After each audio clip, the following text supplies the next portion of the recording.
Welcome, my friends. Today I want to share with you my experience as a monastic, as a monk for over 12 years and living in different temples, different ashrams in South India, in Costa Rica, Mexico, and across the US. And this channel is all about just reflecting and sharing my experience and what Vedic psychology has to offer, from yoga philosophy, Vedanta, to Ayurveda, and the whole gamut of Hinduism, or what the Orient has to offer us, not just in terms of our physical well-being, but also psychological and mental well-being, our mental health and wellness, and beyond. So let's dive right into it. So, just a little background. In my early 20s, I first discovered, or rediscovered, if you take into account the conception of samsara, or reincarnation. And the fact is that in my early 20s, I came across, in my studies of hypnotherapy and becoming certified, my first yoga teacher, Marlene Mulder. And she was able to connect me with my first inner experience in yoga, way before I knew anything about yoga whatsoever. I didn't know anything, but it tapped into me some special kind of information, let's say, realizations, experiences that I've had than what else, in no other terms than my past lives, right? And so let's just go into it and see what I can share with these 12 things. First and foremost, the first thing that I learned is that I am more than just this body and mind complex. When I was 23, 24 years old, I had my first holotrophic breathwork experience. And as a breathwork facilitator, I will be diving into more and more of what expanded states of consciousness entail. And well, that was my first experience. And really, in a group of 60 individuals whom we had no other interest or background other than we had sharing a class on hypnotherapy. And we got together and we did this 3.5 hour breathwork session, right? Times 2, because if you know anything about holotrophic breathwork and Stanislav Grof's methodology, there's a sitter and then there's a breather, right? So first, one is the breather and then one is the sitter, which is basically taking care of the person who's going into the process. And then half the day goes by, and then the other half is pretty much switching the process, right? So beautiful modality. I'm a certified practitioner of neurodynamic breathwork by my teacher, Michael Stone, who conducts multiple times a week breathwork sessions online, and something that I'm also more and more encouraged to do. So what does that mean, that realization of that I'm more than just this body and mind configuration? Well, it's basically the first-hand experience of seeing myself laying there and being able to adjust my environment at the speed of the mind. And so for me, that experience was just life-changing. It is what catapulted me into my desires to serve humanity on the highest level. And that for me at that point was psychology, right? How to help people from mental suffering, to the realization that there's actually more lack of spiritual knowledge, and that I needed to realize that myself. So after that breathwork experience, in short, what I experienced was, well, other than a very dramatic expression, like a dance, like a yogic dance, and so many just very interesting fractal patterns, after that kind of episode, I really experienced myself as as a dragonfly, an interstellar dragonfly, in which I was fully immersed in the experience of flying through the rings of Saturn. And I don't know how to explain to you what a dragonfly can perceive, but I was a dragonfly flying through space. And my 240 degree vision, angle of vision was there. I mean, it was like dramatic, right? It was just spectacular. It was life-defining in the sense that, wow, hey, this is real. I am more than just this reality, right? So that was my first realization in my early 20s that just, completely blew my mind. Going into the second, that suffering is actually more of a spiritual problem. As the wise Gautama Buddha has shared with us in Buddhism and the like, that the root of suffering is our desires, right? So learning to navigate our desires and how to harmonize them in union. And that is what yoga is all about. It's not about denying the desires and negating them, but yoga is about uniting them to the highest cause, right? And so really, I felt like my life was a process of growing from one level to another in terms of realizing, at first I wanted to become a firefighter, right? I wanted to save people's physical lives. Then as a hypnotherapist, I wanted to help others realize their capacity to learn these tools to access their subconscious mind and promote mental wellness and reduce suffering in that end. And then it led me to spiritual knowledge, in which, here almost 18, 19 years later, I'm here to be able to share these realizations. And most truly, suffering is a spiritual problem. It's a lack of spiritual knowledge and, in turn, spiritual realization. So the third thing that I realized was that the need to create your mind, to create your friend, a friendly mind, to create your mind as a friend is critical. To have a friendly mind so that one's self-talk, one's reoccurring thought patterns and ideas and words and suggestions are in congruence with your core beliefs, your core desires, your core needs. And so this is what Vedic psychology is all about. In the Bhagavad Gita, Krishna speaks to Arjuna, if you know the narrative, and that for one who has an uncontrolled mind, the mind becomes the worst enemy. And for somebody who has a controlled mind, it can become the best friend. So moving ahead, the fourth realization I had is that sadhu sangha, these are Sanskrit terms, meaning our association is essential. So your environment, the people who you are with, your association creates your associations, right? Mental connections, associations. And so it is most critical that if you are finding yourself in an environment that is not conducive to your well-being, your physical well-being, your mental well-being, your psychological, spiritual well-being, then you have the capacity and the power to change that. And that if you have bad friends, if you have bad company, you're gonna have to change that.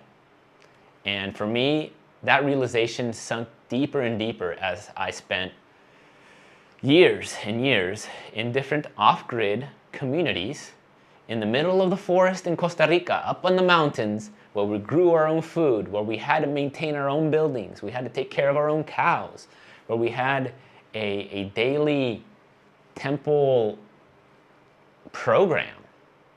And the association that I was able to benefit from was, and still is, the greatest impact in my overall being, my character, my personality, and my spiritual advancement. So going ahead with number 5, disciple means discipline. And so if you're following a spiritual path, and certainly you are also very much following a teacher to some degree, in some form or another. And so in order to become a disciple, it means that there is a discipline, that there is a practice, that there is a protocol, an authorized protocol that has been shared by a community of like-minded souls, preferably for generations, hundreds if not thousands of years. For the Vedas are 3,000 plus years in terms of its relationship with humanity, right? These revealed sound vibrations, which the munis, the rishis, the saintly people in our world have realized through meditation, right? This revelation, right? The scriptures are described in the Vedas as eternal sound vibrations that have always existed in the fabric of reality. Almost kind of like in cosmology, there's that background radiation from the Big Bang, the background cosmic sound, right, that's vibrating at a low level throughout the universe since the Big Bang. You can kind of think of it that way in terms of like it's embedded in the fabric of reality, these sounds, these unauthored sounds, right? So my next realization here on number 6 is that your inner world changes, but it does not mean necessarily that your external world changes. Let me explain. In some ways, you can perceive the wealth of another person by the way they dress, right? By the car they're driving, by their home, by the way they move in the world, by the way they spend their money, right? You can see that some people are wealthy and some people are less than wealthy. And so, but how do you measure spiritual wealth, right? And so, in other words, it's very difficult to know the inner experience of another human, of another being. In fact, impossible to know the experience of another conscious being.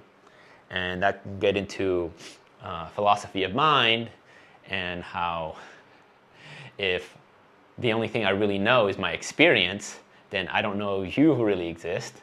And, solipsism, right? That maybe I'm the only real conscious person in this whole universe because you can't prove to me that you're conscious because we don't have a common definition for consciousness, at least not in the West. That's another story. We can talk about solipsism and different grades of philosophy later on. Number 7, the value of knowledge and reason and logic. It has a purpose in the human psychology. That logic and reason is, in one sense, supposed to help us to make sense of our inner experiences that may be beyond reason, beyond logic, right? And so we talk about this in the terms of that it's not that spiritual life is unreasonable. It's more like spiritual life pushes us to the edge, to the limit of reason. And then super subjectivity is then our real proof, right? So the mind, in other words, the mind can only go so far in understanding spiritual topics, right? It is not unreasonable to practice certain spiritual practices, right? But it is also a trans-rational practice. So spiritual life at some point becomes a trans-rational practice in the sense that it's beyond reason. It's not subjugated to the limits of logic. Number 8, revealed scriptures hold truth, hold power. And this one's maybe a difficult one for Western minds to grapple with, that is there absolute truth? Is there true knowledge? And is it beholden to just religion or just to spiritual practitioners? And not necessarily, because it can be pretty much realized by oneself if one is able to quiet the mind, make the mind a friend, and to incorporate certain practices that yoga does facilitate. So yes, revealed scriptures, there is knowledge that is beyond the human capacity to access directly or create. And thus, it's like this. We know we're in a human form, right? And so for us to know and to experience something that is beyond our ability to sense with the 5 sense organs is limited, right? We are limited, and thus we are faulty. We make error, right? There's no doubt about it. We are full of error. So how is it that the imperfect can know the perfect? And the only way the imperfect can know the perfect is if the perfect, in its perfect capacity, shares with us its perfection to the imperfection. And that is the only way we can know perfection. Because as imperfect beings, in some senses, our body, our subtle body, our ego, the ahamkar, okay, we have limited access to reality. And so in order to know perfection, it actually has to be a descending epistemological connection of how we know things. We'll explore that more later on as well. Number 9, you are responsible for how you animate your action, right? Karma. Thus, you cannot, or you can, you simply will be very much an illusion, can't blame anything or anyone for anything that's positive or negative in your life. As we will come to realize more and more that in Vedic psychology, as we go through the terms, what is samsara, what is the chitta, the manas, the buddhi, the intelligence, the mind, the thoughts, what is a thought? Well, all of this really is just to show you that we are responsible for all of our actions. And that whatever it is happening to us now is actually a part of our karma, our reality. And so we have to accept that. And that finding fault or playing victim is a big, big challenge. So I'm just going to move ahead to number 10. And devotion is what animates all of our action. So there are actions, we take responsibility for our actions, but ultimately what is that core functioning, causative,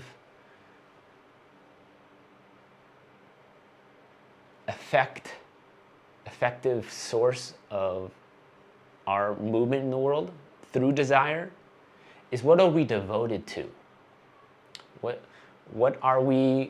What's really motivating us to the very core, from the very core? And that is what we're devoted to. I mean, what are you getting up for in the morning and what are you doing, right? You have the faith that the sun will rise again, that the land will be firm beneath your feet, right? There's a lot of things we take for granted. And so logic can take us to a certain step. But ultimately, we move towards our deepest desires. And that is what our devotion is. What are we devoted to? And we can talk about that more further on as well. Number 11. Wealth is not just what is with you, but it's also what is in you. And I talked about this a little bit before. It's like, how can you measure spiritual wealth? How can you, what's your spiritual bank account look like? So it's not measurable. And thus, there's always a level of mystery, right? And so it's difficult to see other people's real wealth, real internal wealth. And that can only really come through firsthand experience. And lastly, 12, my last realization that I'm sharing with you in this video today is that what's my highest service to humanity? And at first, in my early 20s, when I decided to go to India and never come back, and just kind of leave the world, right? Detachment. I really felt like that was my highest calling. My highest calling was to be in an ashram, to be in a temple setting, to devote myself on an altar, on the altar of knowledge and freedom and love. And so that's always continues to be my question, is what is my highest service to humanity? And that is becoming more and more realized with my services, with my coaching, with my hypnotherapy, with my breath work. And what I'm sharing here on this YouTube channel is knowledge, experience, and just straightforward authenticity. So these are the 12 things that I learned in the ashram.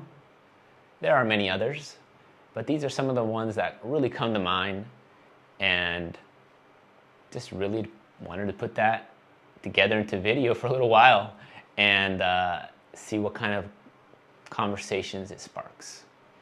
If you have any experience yourself in any temple setting, I'd love to hear that from you, and I'd love to see you on the next video. Hari Om.